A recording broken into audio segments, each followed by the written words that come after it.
Hey guys, it's Devin again, reporting from the quarantine, and I thought it'd be cool to do some bonus lessons and get into some topics that we normally don't get to cover in our normal lessons. And if you guys have any ideas for the topics you want me to cover, you can leave comments below.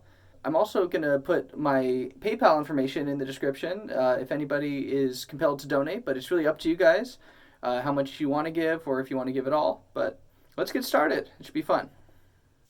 Okay, guys, so today we're going to be talking about the Overtone Series. So what's that? It sounds complicated, right?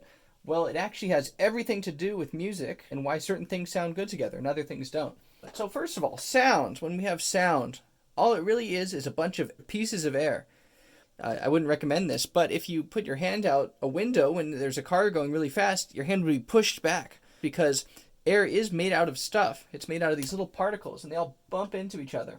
And when enough of them bump into each other, it creates a wave. And if it's a big wave, it's going to be a really low sounding note. Or you could have a really high sounding note would have kind of a smaller wave like that. Well, when we play music, whether we're singing or playing a string of a piano or a guitar, it's going to make some kind of wave like that. So we have the string, we're playing it, it's going to make that wave. But if we cut that in half, we're actually going to get smaller waves. Those are going to be higher up sounding. And if we cut it in half again, the same thing's going to happen, okay? Even smaller waves. It's going to get higher and higher. And there's a specific series of notes that happens when you keep cutting a string in half over and over. And that is the Harmonic Series. It's also called the Overtone Series. Now, why is this important? Why does it matter? So imagine you're playing the A note and it's vibrating.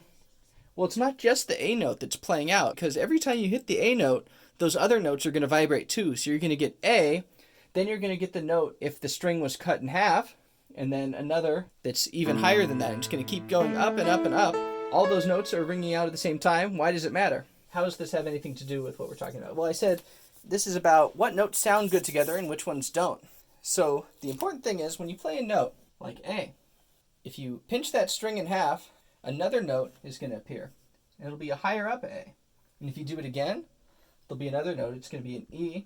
And if you do it again, it might go back to an A. You keep going, there's going to be like a C sharp in there, on and on. Well, what do you notice about these notes? Well, some of you guys who haven't learned that much about chords might not know this yet, but if you group these notes together, A, C sharp, and E, that's actually an A major chord. Well, the secret to this is you don't actually have to cut a string in half to make it sound higher up. Every time you play an A note, all of these other notes also ring out. Every time you play one note, a bunch of other notes are happening too, but they get quieter and quieter as they go up. So you hear this one the loudest, then this one, then that one, and it keeps going up. They're going to be quieter and quieter.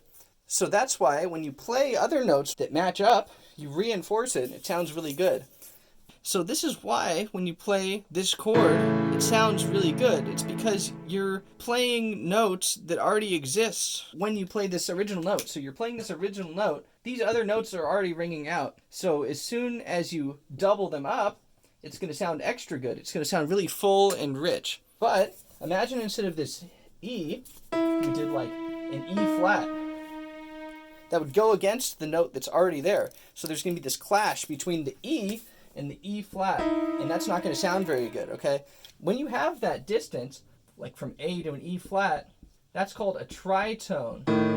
Some people called it the devil's interval because it sounded so bad back before people were used to hearing it. It's very dissonant, it's very stressful sounding. And the reason it sounds stressful is because you have these notes fighting each other. So the main point of all this is that chords that sound good are reinforcing notes that are already ringing out, but notes that sound bad are fighting against notes that already exist. Let me know if you have any questions down in the comments, and I'll be glad to answer them. Thanks, guys.